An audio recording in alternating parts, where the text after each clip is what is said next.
तो ये हाँ, कल हम लोगों ने वर्क निकाला था, एक फोर्स किसी, ये वाला क्वेश्चन एग्जाम्पल 1 जो है ये हम लोगों ने सॉल्व किया था। तो उसके बाद में जो भी आया हो आंसर इसका, तो आप लोगों को ये तो क्वेश्चन हो ही गया। एक और चीज का भी आइडिया देते हैं, एक क्वेश्चन और कर लेते हैं इसका। ये क्वेश्चन नंबर 2 दिख रहा है, इसमें पहले डिस्कस करते हैं फिर आगे बढ़ते हैं। ये सिंपल क्वेश्चन है इसलिए। Evaluate F dot D R where F is, ये फंक्शन दिया है vector, and C is boundary of square in the plane z is equal to 0। z is equal to 0 plane का मतलब हुआ xy plane, by the lines x0 y0 xa ya। ये x is equal to a, y axis के parallel, y is equal to x axis के parallel, ये square बन गया आपका। तो ये कह रहे हैं कि इस स्क्वायर के बाउंड्री पर इंटीग्रल को इवेलुएट करिए। तो स्क्वायर के बाउंड्री पर इवेलुएट करने के लिए फंक्शन को चारों लाइंस पे इंटीग्रेट करना पड़ेगा इंडिविजुअली, o टू a, फिर a to b, b to c और c टू o।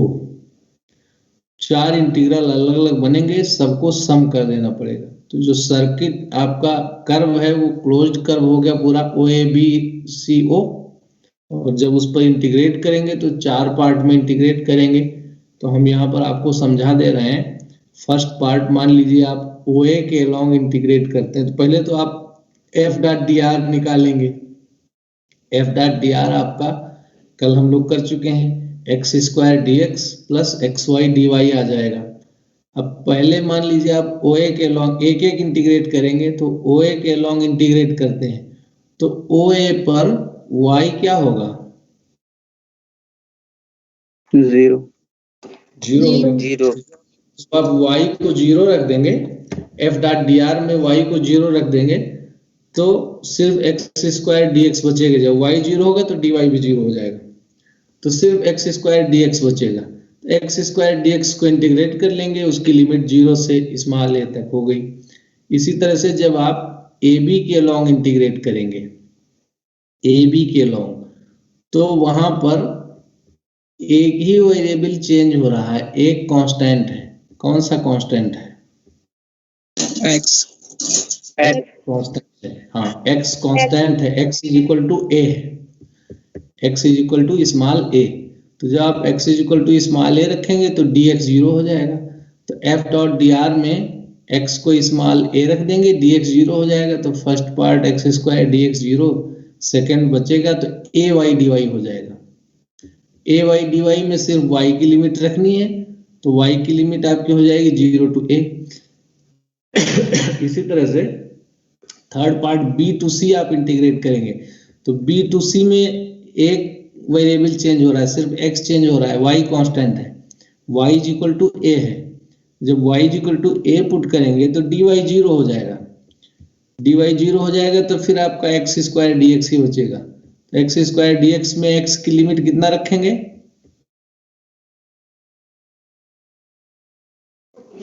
बताइए। a to 0। हाँ, good. a to 0। a to 0, yes. और सेम लास्ट प्रोसेस आप y, अब CO के अलॉन्ग इंटीग्रेट करेंगे। तो जब CO के अलॉन्ग इंटीग्रेट करेंगे उस समय आपका x 0 होगा, क्योंकि y एक्सिस है। जब x 0 हो जाएगा तो कुछ भी नहीं बचेगा, सब खत्म हो जाएगा f डॉट डी आर पूरा। सॉरी, x 0, हाँ x 0 ही होगा, x 0 हो जाएगा y एक्सिस के अलॉन्ग। तो f डॉट डी आर पूरा इंटीग्रल ही 0 हो जाएगा, कुछ निकालना ही नहीं बचेगा आपको। हो जाएगा? Yes sir. तो बस बाकी तीन रिजल्ट आ चुके हैं, तीनों को आप सम कर देंगे और आपको आंसर मिल जाएगा। तो ये एक सिंपल बाउंड्री के अलॉन्ग करना है, इसलिए ले लिया एग्जाम्पल। और वैसे ही ये देखिए एक अलग टाइप का क्वेश्चन दिख रहा है, एग्जाम्पल 3। ये f दिया है, f डॉट डी आर को इवेलुएट करना है आपको इंटीग्रल, और पाथ दिया है x is equal to 2t, y is equal to t, z is equal to t cube, और t की वैल्यू 0 to 1 लेनी है। तो ये तो बहुत ही आसान हो गया। जब आप एफ डॉट डी आर निकालेंगे तो क्या आएगा 2i plus 3 d x x z d y plus y z minus x d z, है ना। Yes sir. अब आप क्या करेंगे कि डी एक्स वो एक्स वाई जेड की वैल्यू टी में सब्स्टिट्यूट कर देंगे, डी एक्स को 2dt लिख देंगे, डी वाई को dt लिख देंगे, डी जेड को 3t स्क्वायर dt लिख देंगे, है ना। Yes sir. Yes sir. और सिंपली t की लिमिट पुट कर देंगे तो सिंपल इंटीग्रल बन गया। ये देखिए, ये देखिए, सब सिंप्लीफाई करके रख दिया।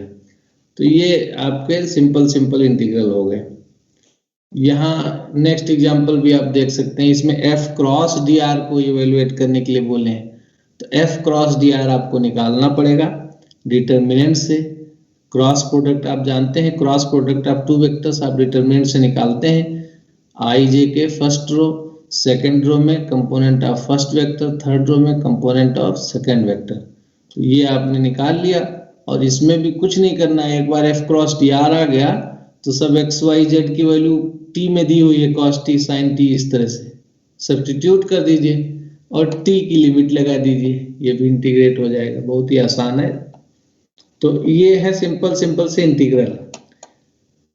ये एक्सीलरेशन दिया हुआ है, एक्सीलरेशन से वेलोसिटी पूछा है, तो एक बार इंटीग्रेट करेंगे वेलोसिटी मिलेगा, दोबारा इंटीग्रेट करेंगे डिस्प्लेसमेंट मिलेगा।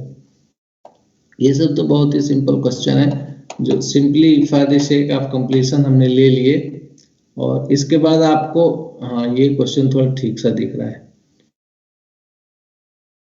तो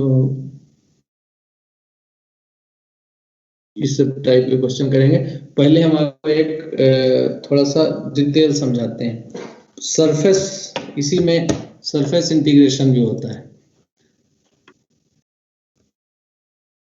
तो बच्चों यहाँ पर हम लोग अब देखेंगे प्रोजेक्शन ऑफ सरफेस।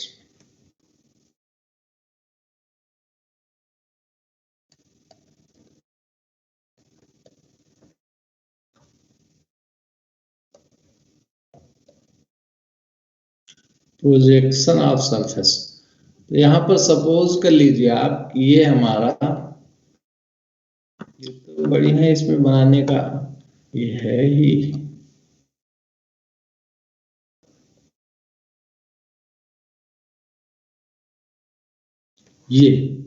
ये सपोज करिए आप कि x y z, x axis, y axis और जेड एक्सिस है।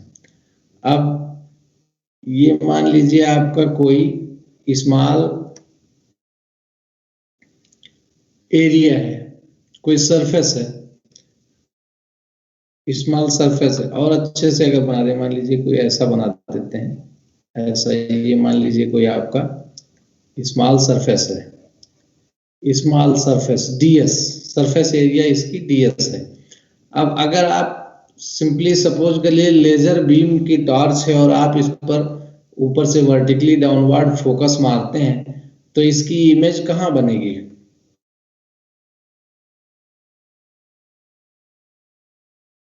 एक्स वाई प्लेन पर। यस, एक्स वाई प्लेन पे बनेगी, एक्स वाई प्लेन पे बनेगी। अब मान लीजिए एक्स वाई प्लेन पर ये इसकी इमेज बन जाती है। और बेटर अंडरस्टैंडिंग के लिए हम आपको इसको और सिंपल डिजाइन बना देते हैं। बेटर अंडरस्टैंडिंग के लिए हम बिल्कुल सिंपल डिजाइन बना देते हैं आपका।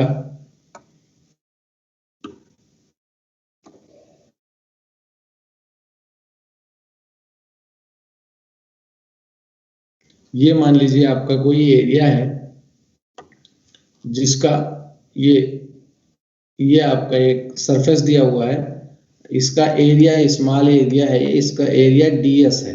अब इसको जब आप मारेंगे फोकस तो इस पर ये रेक्टेंगल नुमा ऐसे यहाँ बन जाएगा, बन जाएगा। Yes sir. अब मान लीजिए जो प्रोजेक्ट आपका एक्स वाई प्लेन पे बन रहा है, इसके जो डायमेंशन है वो ये dx और ये dy है, तो इसका एरिया कितना हो जाएगा?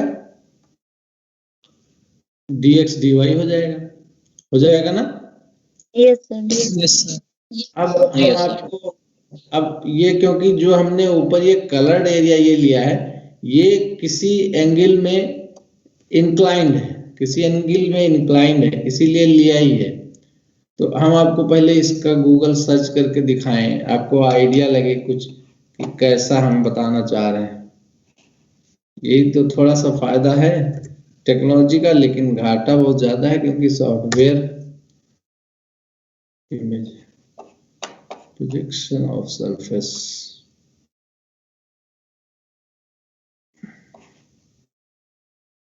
अच्छा सरफेस मिले तो प्रोजेक्शन आपको,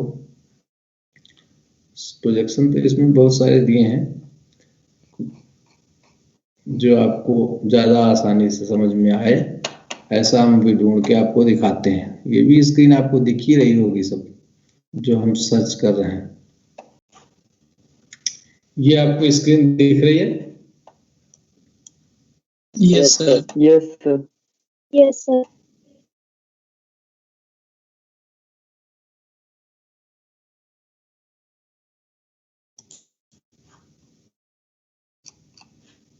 गायब हो गया। हाँ, तो अब आप ये देखिए, ये आपको, ये आप देखिए लास्ट वाला हमारा माउस का कर्सर दिख रहा है? Yes, sir. Yes, sir. Side Yes, sir. Incline to BP लिखा हुआ है, तो ये आप देखिए यहाँ बी क्लॉकवाइज डायरेक्शन में ABCD देखिए लास्ट में ऊपर टॉप पर, है ना? तो ये इंक्लाइंड है, लेकिन इसका जब XY सरफेस पे बनेगा तो वो रेक्टेंगल बनेगा। Yes, sir. Yes, sir. Yes, sir. जब वो आपका सरफेस इंक्लाइंड होगा, लेकिन जब आप उसका XY प्लेन पे इमेज बनाएंगे, प्रोजेक्ट करेंगे, तो XY प्लेन पर तो 2D इमेज वही बनेगी, तो रेक्टेंगल के फॉर्म में बनेगी। तो इस तरह से हम आपको, अब ये देखिए, इसलिए ये दिखाना जरूरी हो गया।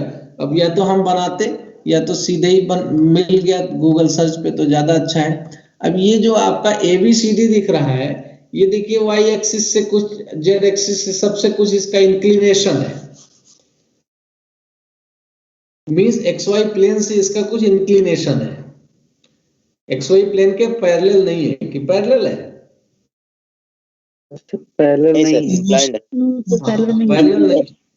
अगर पैरेलल भी रखेंगे तो भी कोई बात नहीं है, तो पैरेलल अगर आप रखेंगे तो आपका सेम साइज का इमेज बन जाएगा, और पैरेलल नहीं रखेंगे तो इमेज वैसे ही बनेगा, शेप वैसा ही होगा, साइज बदल जाएगा। ये चीज समझ में आ रही है?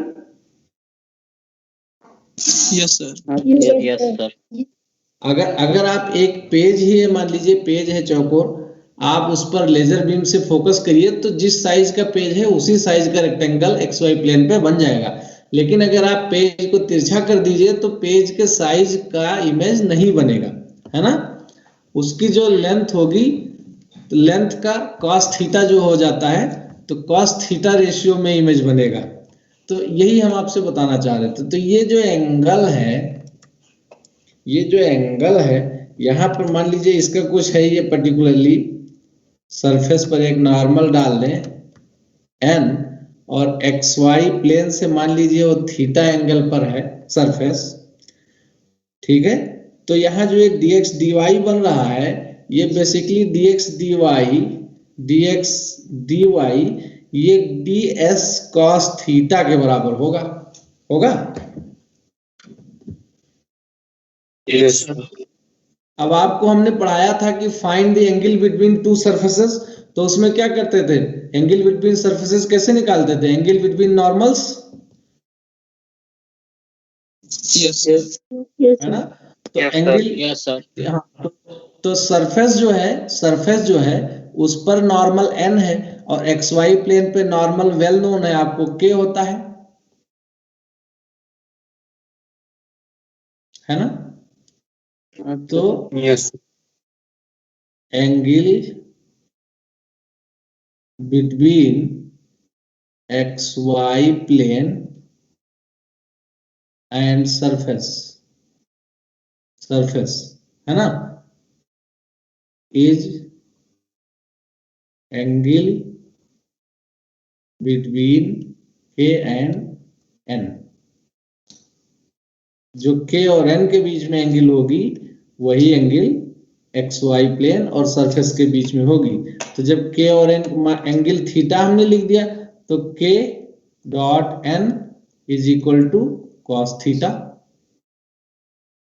जब K dot N cos theta हो गया तो आपका ds is equal to, sorry ऊपर से फिर से यहाँ आपको दिख तो रहा है dx dy, dx this implies dx dy is equal to ds a dot n, या आप कह सकते हैं ds is equal to dx dy by a dot n। यहाँ कोई कंफ्यूजन तो नहीं है ज्यादा?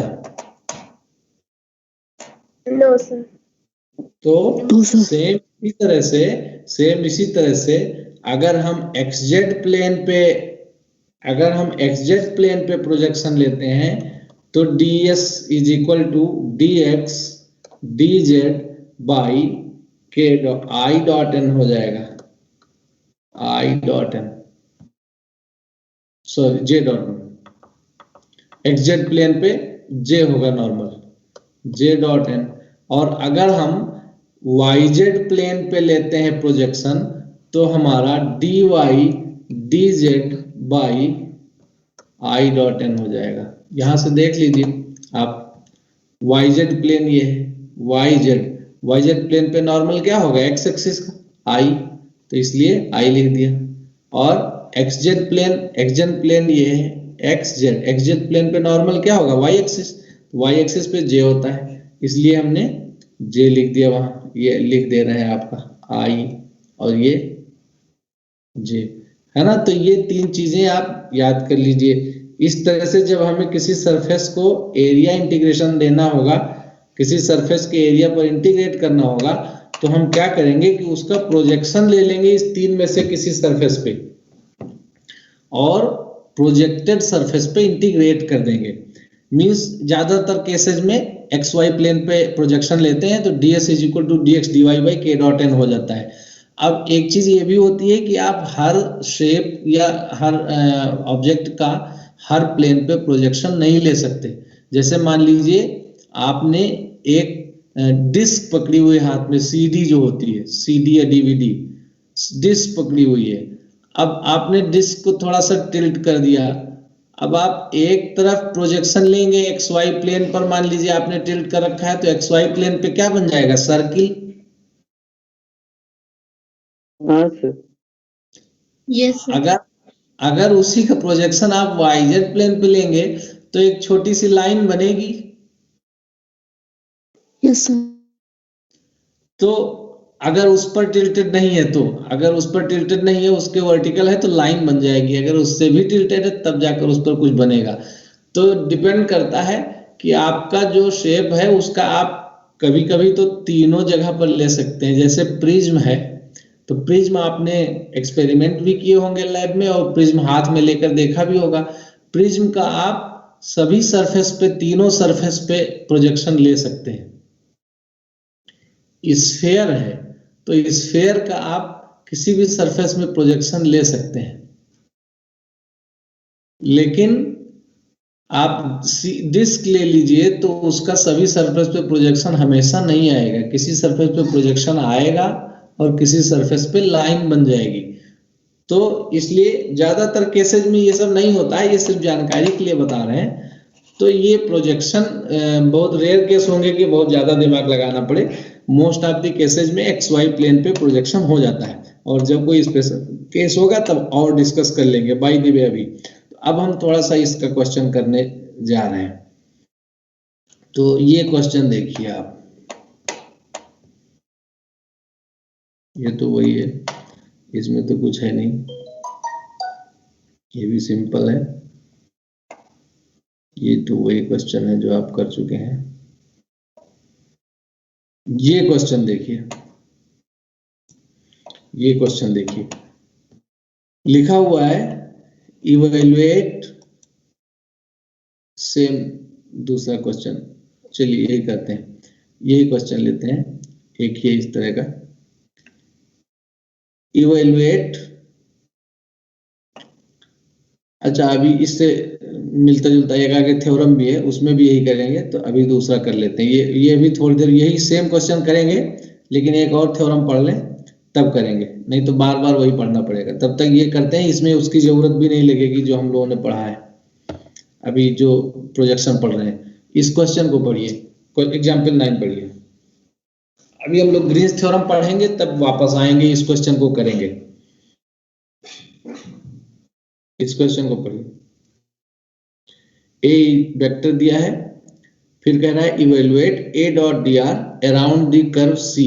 अब हमें बोलकर बताइए ये कर्व सी क्या है? सर जो बीच का एरिया है। वो कर्व थोड़ी है एरिया, एरिया और कर्व अलग अलग चीज होती है। 2 पैराबोला दिख रहे हैं आपको? Yes, sir. दो पैराबोला का जो सेगमेंट एरिया कंस्टिट्यूट कर रहे हैं, ओ से ए तक और ए से ओ तक वापस, यही सिर्फ सी है।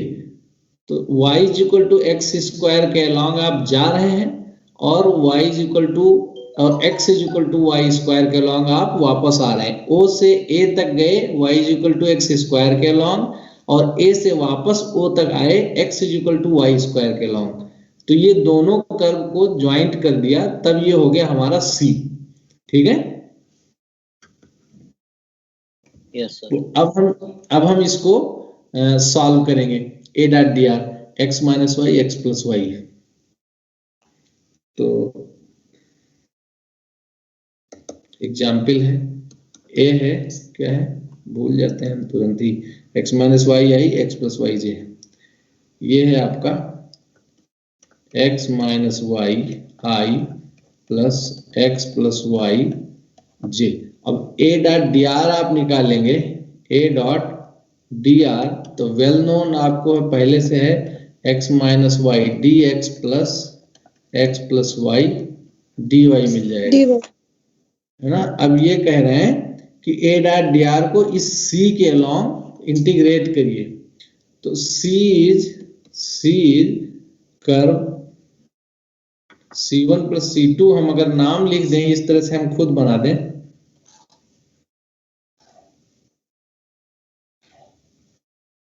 और इसको C1 कह दें, इसको C2 कह दें, ओ ए, है ना, तो बेटर समझ में आ जाएगा। तो अब आप यहाँ, अब ये जो अब इसको सीधे लिख दे रहे हैं हम, यहाँ इंटीग्रेट करना है। ये नोट में थोड़ी देर ही यूज करने के बाद में ये काम करना बंद कर देता है, पता नहीं क्या है इसका, कुछ पता नहीं क्या। ये इंटरनेट सिंक्रोनाइज बंद कर दें, हो भी नहीं रहा है। सिंक्रोनाइज बंद कर दें तो चाहे कुछ स्लो ना हो, ये पैरेलल इंटरनेट से सिंक्रोनाइज करता रहता है। Page sync status setting option use system setting sync notebook automatically off. अब चाहे कुछ काम बने, इसको बंद करते हैं फिर ऑन करते हैं।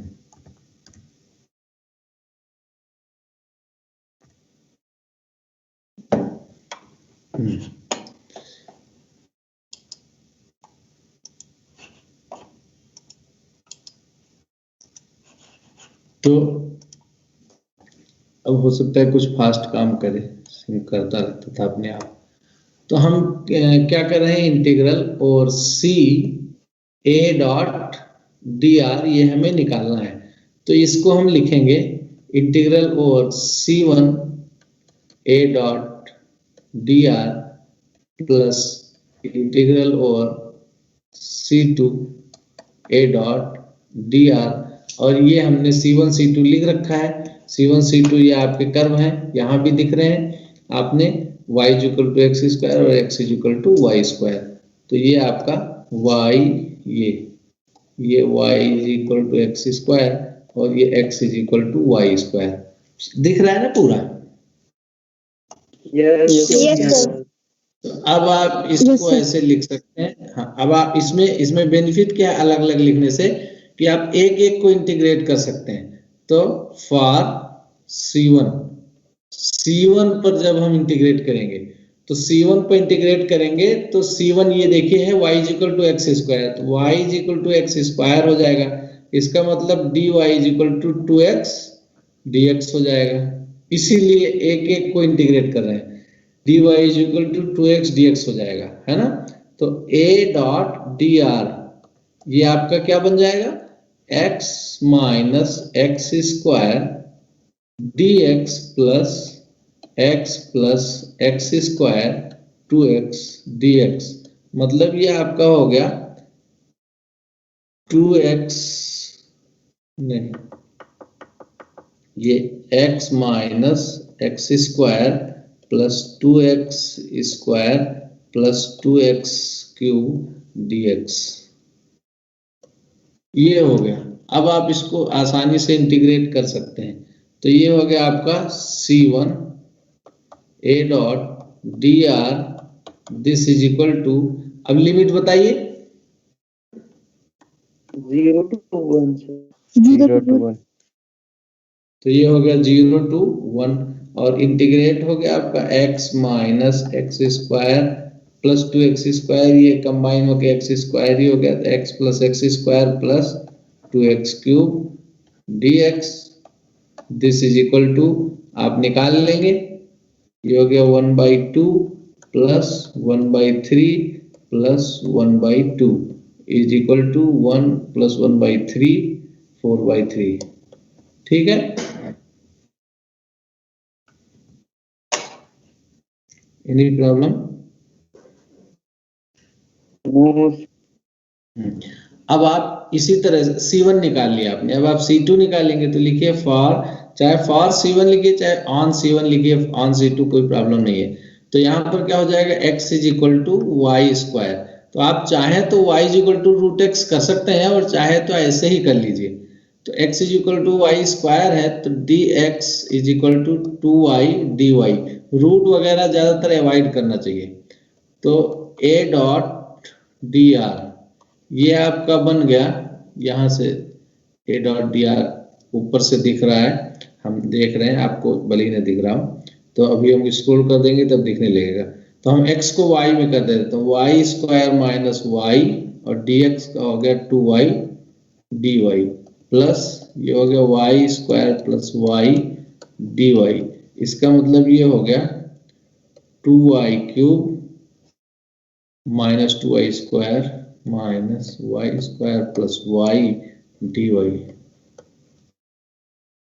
ये हमने सब्स्टिट्यूट कर दिया a डॉट डी आर में, ये रिलेशन तो बन गया। अब आप इसको भी इंटीग्रेट कर लीजिए C2 a dot D r this is equal to, सीधे इंटीग्रेट कर दे रहे हैं, लिख दे रहे हैं, ये 2/4 आ जाएगा माइनस 1/3 आ जाएगा प्लस 1/2 आ जाएगा, this is equal to 1 minus 1/3 2/3।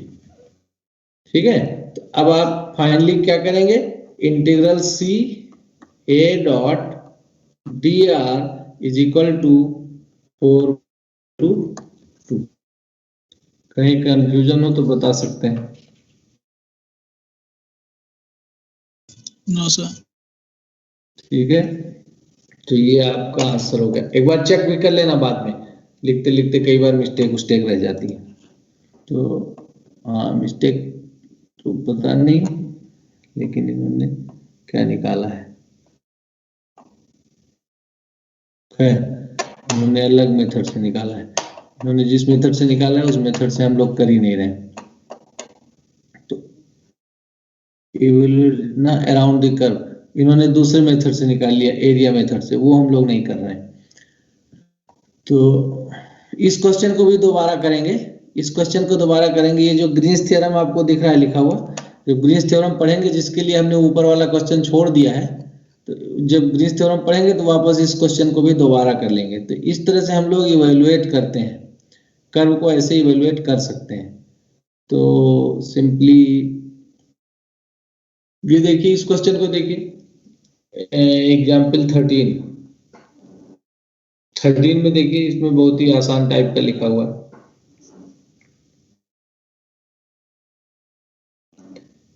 पढ़िए एक बार, पढ़ लिए? Yes, sir. तो जब पढ़ लिया तो आपको एक दो चीज फंस रही होगी दिमाग में, क्योंकि कोई कर्व आपको मिल नहीं रहा है, हाँ सर। है ना? तो आप अपने मन से कर्व ले नहीं सकते, इसलिए हमने स्पेशली रोक दिया यहाँ पे। देखिए, इंटरमीडिएट में फिजिक्स में आपने पढ़ा होगा एक conservative force, force Yes. Independent of path, है ना? तो वो जो कंजर्वेटिव फोर्स क्या होते हैं कि एक पॉइंट से दूसरे पॉइंट तक जो वर्क डन होता है वो इंडिपेंडेंट ऑफ पाथ होता है, मतलब किसी भी पाथ से वर्क करिए उसका रिजल्ट सेम आएगा। याद आया कुछ ऐसा? Yes sir. Yes. Yes sir. तो जब फोर्स कंजर्वेटिव होते हैं डिस्प्लेसमेंट। तो वो वही इक्विवेलेंट होते हैं जो हम लोगों ने अभी रोटेशनल पढ़ा है, उसी के इक्विवेलेंट होते हैं। कंजर्वेटिव फोर्स का कर्ल 0 हो जाता है, कंजर्वेटिव फोर्स का कर्ल 0 हो जाता है। तो ये इंडिपेंडेंट, ये देखिए यहां लिखा हुआ है this is independent of path, लिखा है ना? तो जब इंडिपेंडेंट ऑफ पाथ है मींस ये फोर्स कंजर्वेटिव है। फोर्स कौन सा हुआ? X y square plus y cube bracket, इसके साथ आई लगा दीजिए, plus x square y plus 3x y square bracket, इसके साथ जे लगा दीजिए, बस ये फोर्स बन गया। तो ये जो फोर्स होगा वो कंजर्वेटिव है, तो इसीलिए इंडिपेंडेंट ऑफ पाथ दिया है। तो इंडिपेंडेंट ऑफ पाथ होने का मतलब फिर इसका कर्ल 0 हो जाएगा। तो आपने इसको निकाल कर शो भी किया है, जो कि जरूरत ही नहीं है, हम डायरेक्ट लिख देंगे because the force is independent of this integral is independent of path, the curl of force is 0, del cross f is equal to 0। आप चाहे तो निकाल सकते हैं, देखिए आपके स्क्रीन पर दिख रहा निकाला है, और चाहे तो इंडिपेंडेंट है इसलिए डायरेक्ट लिख सकते हैं। तो इसका जब कर्ल 0 हो गया तो आपको पढ़ा रखा है कि ग्रेड फाई हो जाता है, अगर किसी वेक्टर का कर्ल 0 है तो vector is equal to grad phi हो जाता है। याद है? अभी 2 ही दिन पहले पढ़ा है। Yes, sir. याद है। Yes sir. Yes. हाँ, तो जब हमें f is equal to grad phi मिल गया तो हम उसको सीधे इंटीग्रेट कर लेंगे, D phi is equal to grad phi dot D R, F dot D R, सीधे इंटीग्रेट कर देंगे। और इंटीग्रेशन भी आपको पढ़ा रखा है हमने, वो इंटीग्रेशन आपको कैसे पढ़ा रखा है हमने, याद करके बताइए। अभी परसों ही करवाया है। वो इंटीग्रेशन आपको इस तरह से पढ़ा रखा है कि फर्स्ट इंटीग्रल को x से इंटीग्रेट करिए और y को कांस्टेंट कर लीजिए। याद आया? Yes, sir. इन्होंने अलग तरह से किया है, उसको देखिए मत, उसको देख कर समझने की कोशिश करेंगे कि देख के समझ लें, सर को बता देंगे तो नहीं बता पाएंगे, क्योंकि हमने पढ़ाया ही अलग है। फर्स्ट इंटीग्रल को x से इंटीग्रेट करेंगे, y को कांस्टेंट कर लेंगे, तो आपका half X square Y square X Y cube आ जाएगा। फिर सेकंड में वही टर्म इंटीग्रेट करने हैं जहां x नहीं है, लेकिन सेकंड में हर टर्म में x है, तो सेकंड को छोड़ देना है। तो आपका 5 मिल गया, देखिए लिखा हुआ यही इन्होंने भी लिखा है।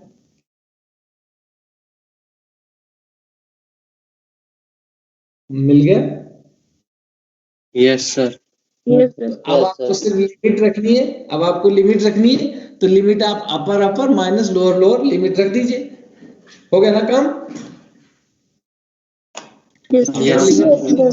अपर लिमिट में एक्स वाई की वैल्यू 3 4 2 अलग दिख रहा था, इसलिए इस क्वेश्चन को भी ले लिया। और फिर नीचे इंडिपेंडेंट ऑफ पाथ वाला दिया हुआ है, तो इसको भी इसी तरह से कर लीजिएगा। यहीं पे दिख रहा है, आप चाहे तो इसी समय हमें बता सकते हैं कि इसका इंटीग्रेशन क्या आएगा। पहले को x से इंटीग्रेट करेंगे, y और z कांस्टेंट रहेंगे, x square y z square दूसरे को y से इंटीग्रेट करेंगे, z कांस्टेंट रहेगा, लेकिन वही टर्म इंटीग्रेट होगा जिसमें x नहीं है, तो सेकंड टर्म इंटीग्रेट होगा। ठीक है, तो क्योंकि z कांस्टेंट है तो cos y ही सिर्फ इंटीग्रेट होगा, और cos yz है, शायद cos का आर्गुमेंट है yz, तो yz हो जाएगा, z कैंसिल भी हो जाएगा ऑटोमेटिक। और थर्ड टर्म में एक्स वाई दोनों एब्सेंट हो तभी इंटीग्रेट करेंगे, तो थर्ड टर्म में कुछ करना ही नहीं है, छोड़ देना है। तो cos yz का इंटीग्रेशन क्या हो जाएगा y के रेस्पेक्ट में, sin yz बाई z, तो z कैंसिल हो जाएगा, तो आपका x square y z square plus sine y z. ये देखिए आंसर इन्होंने निकाला होगा कहीं ना कहीं, इससे आपको दिख भी जाएगा, बड़ा लंबा निकाला है, इनका प्रोसेस थोड़ा लंबा है। ये देखिए आंसर मिल गया लास्ट में, बहुत लंबा मेहनत करके इन्होंने निकाला है, लेकिन आंसर वही जो हमने बोला था, है ना। तो बस इसके बाद सिर्फ आपको लिमिट रखना है। तो ये क्वेश्चंस हो गए हैं। इसके बाद हम लोग सरफेस इंटीग्रल पर आते हैं। तो सरफेस इंटीग्रल में ये जो प्रोजेक्ट वाला बताना है आपको, ये पहले ही बता चुके हैं, ये बुक में देख रहे हैं, ds is equal to dx dy by n dot k. Yes, sir. Yes, sir. तो ये तो हम आपको पहले ही बता चुके हैं, है ना। Yes, sir. तो ये थ्योरी हमने पढ़ ली है, अब हम इसको इंटीग्रेट करके एक आध क्वेश्चन देख लेते हैं। तो ये इंटीग्रेट करेंगे, आगे कई सारे इस तरह के इंटीग्रल आएंगे, फिर यहाँ पर वापस आएंगे। जैसे अभी पिछला क्वेश्चन छोड़ दिया था, वैसे इसको भी छोड़ दे रहे हैं, क्योंकि बार बार रिपीट होगा। अभी आगे एक थ्योरी भी है जिसके थ्रू इसको इंटीग्रेट करना है, उसी समय इसको करेंगे। तो ग्रीन्स थ्योरम पढ़ते हैं, ग्रीन्स थ्योरम पढ़ते हैं, इसके बाद में ग्रीन्स के बाद स्टोक्स थ्योरम आएगा, और स्टोक्स थ्योरम करते समय हम लोग ये सारे जो क्वेश्चन अभी छोड़ रहे हैं वापस इसको करना पड़ेगा, और अगर अभी कर लेंगे तो उस समय फिर करना पड़ेगा। तो इसलिए रिपीट करने के बजाय हम सीधे ग्रीन्स पर पढ़ रहे हैं। तो ग्रीन्स थ्योरम, ये आप थ्योरी तो पहले तो आप इसको नोट करिए, ग्रीन्स थ्योरम अपने कॉपी में नोट करिए। ग्रीन्स थ्योरम को आप अपने कॉपी में नोट करिए, पहले नोट कर लिया। Yes, sir. Yes, sir. तो ग्रीन्स थ्योरम क्या कह रही है कि अगर दो फंक्शन आपको दिए हैं, फाई और साई, दोनों फंक्शन और उनके partial derivative del phi by del y, del psi by del x, ये किसी रीजन पर कॉन्टिन्यूअस है। जो रीजन बाउंडेड है, किसी बाउंडेड रीजन पे अगर ये कॉन्टिन्यूअस है, तो ये फार्मूला इंटीग्रेशन का होल्ड करता है। कर्व पर इंटीग्रेट करना है, बाउंडेड रीजन वो इसी कर्व सी से बाउंडेड होगा, एक्स वाई प्लेन पे, जो आपको सर्किल जैसे दिख रही है, तो वो सर्किल बाउंडेड रीजन हो गई। कोई जरूरी नहीं है कि सर्किल, ट्रायंगल भी हो सकता है, रेक्टेंगल भी हो सकता है, हेक्सागोन भी, कुछ भी हो सकता है, कोई भी बाउंडेड क्लोज्ड कर्व होना चाहिए, क्लोज्ड कर्व होना चाहिए सी। जैसे अभी भी हमने एक क्लोज्ड कर्व बनाया था, दो पैराबोला ने मिलकर क्लोज्ड कर दिया, है ना। तो उस तरह के कोई क्लोज्ड कर्व होना चाहिए। क्लोज्ड कर्व पर इसको phi d x plus psi d y को इंटीग्रेट करेंगे, तो डायरेक्ट के बजाय आगे डबल इंटीग्रल दिया है, del psi by del x minus del phi by del y D x d y, ये एरिया इंटीग्रल हो गया। तो ये कह रहे हैं कि इस पाथ इंटीग्रेशन को, लाइन इंटीग्रेशन को एरिया इंटीग्रेशन में कन्वर्ट करके इवेल्युएट कर सकते हैं। तो कई बार क्या होता है कि जो लाइन इंटीग्रल है वो टफ हो जाता है, तो उस केस में हम क्या करते हैं कि उसको एरिया इंटीग्रल में कन्वर्ट कर लेते हैं, और after conversion into area integral, integration process आसान हो जाता है। तो अब हम इसके क्वेश्चन देखते हैं, नोट कर लिए। Yes sir. Yes, sir. तो हाँ, इसका क्वेश्चन देखते हैं। इसका क्वेश्चन देखिए, पहला क्वेश्चन यही लिखा हुआ है, पहला क्वेश्चन लिखा हुआ है ये, vector field f is given by a, evaluate the line integral where c is the circular path given by x square plus y square is equal to a square। तो हम आपको करके दिखाते हैं, जिससे आपको साइन y है, x times 1 plus cos y j है।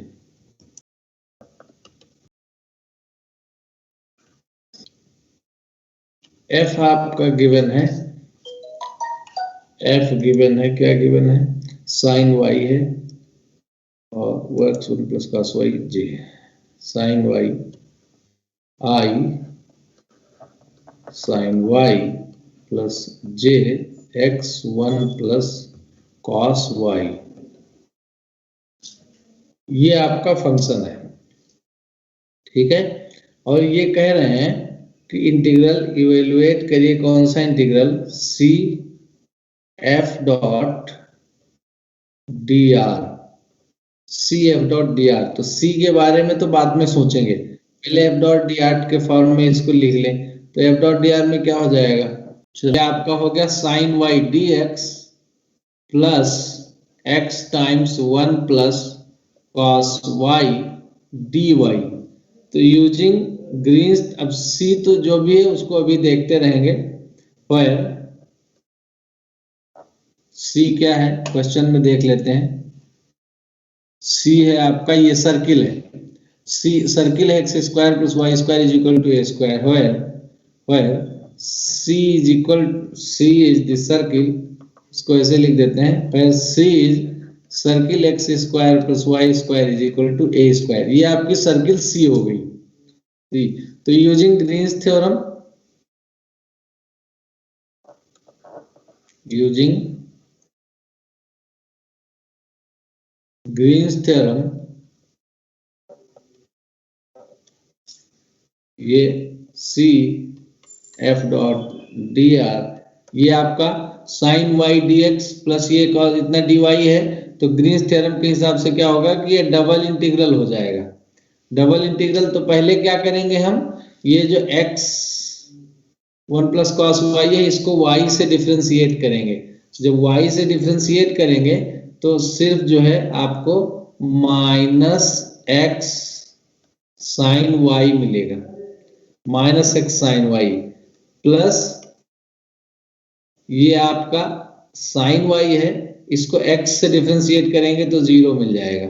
ये देखिए ऊपर अभी भी लिखा हुआ है साई को, ओ तो गलत कर दिया लग रहा है, साई को y के कंपोनेंट को x से डिफरेंशिएट करना होता है। ये इसको x से डिफरेंशिएट करेंगे, simply one plus cos Y मिल जाएगा, del psi by del X, del psi by del X one plus cos Y मिल गया, माइनस इसको साइन वाई को y से डिफरेंशिएट करेंगे तो ये भी कॉस वाई मिल जाएगा। और ये पूरे को हम लिखेंगे dx dy, और रीजन हमारा सर्किल है, ये सर्किल से इंक्लूडेड रीजन है। अब one plus cos y minus cos y तो वन ही हो गया। So this is equal to double integral over the region of circle dx dy। क्या हमको कोई बता सकता है कि ये जो आपको दिख रहा है ये क्या है, ये क्या है?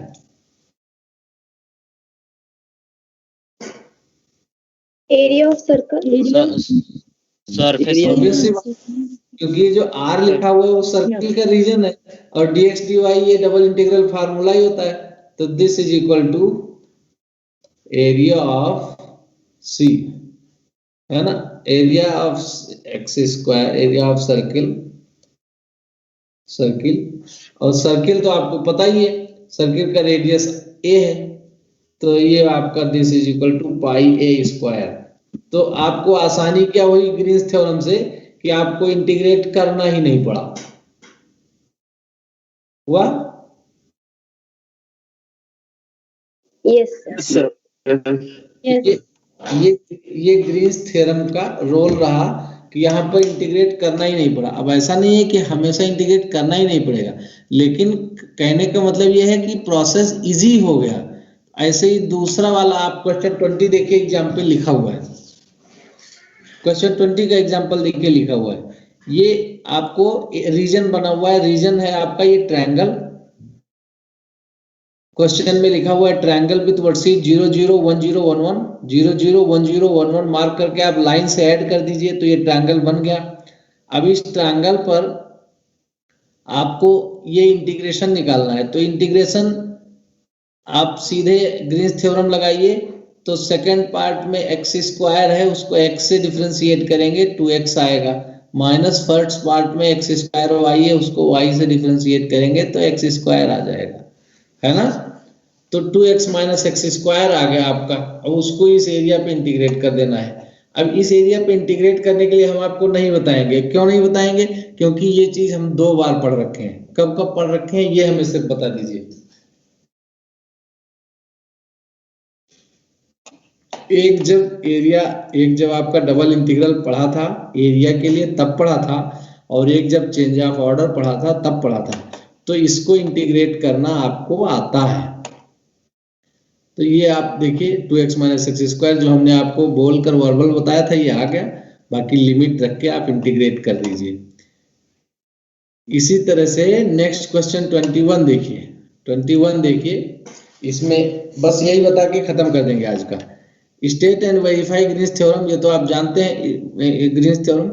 अच्छा, वेरीफाई भी करना है, इसलिए इस क्वेश्चन को छोड़ दे रहे हैं, अगले लेक्चर में करेंगे, क्योंकि वेरीफाई करने में लंबा टाइम लग जाएगा और कुछ बच्चों की सीएस में क्लास है। तो बहरहाल आज हम उसको वहीं पे फिनिश कर दे रहे हैं।